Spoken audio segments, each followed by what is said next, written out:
এমন একটা হাদিস শুনবো, 7 শ্রেণীর মানুষদেরকে আল্লাহ তাআলা কিয়ামতের ময়দানে আল্লাহ তাআলা আরশের নিচে আশ্রয় দিবেন। সেই হাদিসটি হলো عن أبي هريرة رضي الله تعالى عنه عن النبي صلى الله عليه وسلم قال 7 يظلهم الله تعالى في ظله يوم لا ظل إلا ظله إمام العادل وشاب نشأ في عبادة الله ورجل قلبه معلق في المساجد ورجلان تحبا في الله اجتمعا عليه وتفرقا عليه ورجل دعته امرأة ذات منصب وجمال فقال إني أخاف الله ورجل تصدق بصدقة فأخفاها حتى لا تعلم شماله ما تنفق يمينه ورجل ذكر الله خاليا ففاضت عيناه।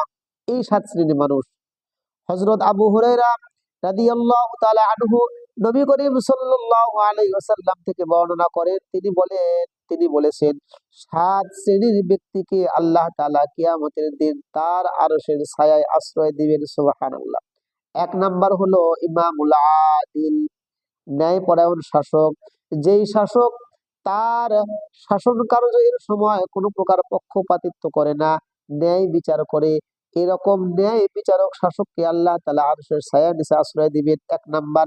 2 নাম্বার হলো ওয়াশাবুন নাশা ফি ইবাদাতিল্লাহ,